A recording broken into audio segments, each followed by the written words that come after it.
오늘은 혈소판 감소증 치료 사례 중에서도 좀 대표적인 그 사례에 대해서 좀 말씀을 드릴 건데, 이제 한의학적으로 봤을 때 이제 혈소판 감소증을 크게 뭐 기허, 음허, 혈열, 어혈령 이런 식으로 크게 이제 네 가지로 분류를 이제 구분을 할 수가 있다고 말씀을 드렸는데, 이 네 가지 부류에 조금 속하는 대표적인 사례에 대해서 한 번씩 좀 말씀을 좀 드려볼게요.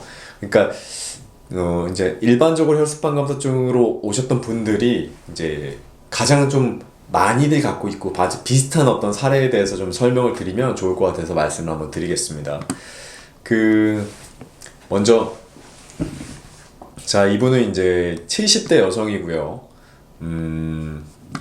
보니까 처음에 수치가 이제 왔을 때 5만이었어요. 수치가 5만이었고, 이분 같은 경우에는 혈소판 감소증이 조금 오랫동안 좀 갖고 계셨던 분이고, 병원에서 지속적으로 그냥 치료를 받고 계셨던 분인데, 이제 약물 치료를 위주로 하고 있으셨고, 기존에 이제 일반적인 약물로는 이게 수치가 유지가 좀 잘 안 되고, 좀 변동이 심해서 이제 뭐 병원 측에서 이제 신약이 있으니까 신약을 좀 먹어보자 라고 해서 이제 신약을 먹고 있는 상황이었고, 신약을 먹었을 때 반응은 이제 기존 약보다는 수치가 조금 올라갔다고 합니다. 그래서 한 이제 5만 정도 유지를 한 거죠. 그런데 이제 약을 안 먹으면 다시 수치가 좀 떨어지는 이제 이런 상황이 좀 반복되고 있었던 거고, 그 신약이 아무래도 좀 그 경제적으로 좀 부담이 될 정도로 그 금액이 좀 비쌌나 보더라고요. 그래서 그걸 지속적으로 좀 먹을 상황도 좀 안 돼서 이제 다른 치료를 찾다가 이제 한의원 치료를 이제 한방 치료를 이제 찾게 된 건데, 이번에 증상은 조금 특이했어요. 그러니까 우선은 그 피로감이 있었고요. 그러니까 피로감은 혈소판 감소증을 갖고 계신 분들이 이제 많이들 이제 호소하는 증상 중에 하나죠. 근데 이제 이분 같은 경우에는 약간 정신을 잃고 약간 쓰러지는 한 번씩 그런 기절을 해버리는 증상을 갖고 좀 있었어요. 이게 좀 특이한 상황이었는데, 뭐 예를 든다면 뭐 어딜 가서 이제 있다 갑작스럽게 좀 이렇게 기절해버린다든지 이런 상황 때문에 아무래도 조금 더 이제 큰 위험으로 이제 연결될 수가 있겠죠, 이분 같은 경우에는.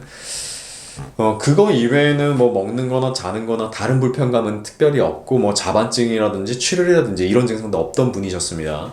근데 이제 이분은 어떤 상황이었냐면, 연세가 이제 70대기도 하셨고, 기본적으로 기와 혈이 모두 좀 부족한 분이셨어요. 그래서 이제 기허와 혈어에 이제 속하는 이제 혈소판 감소증이라고 생각하시면 되고요.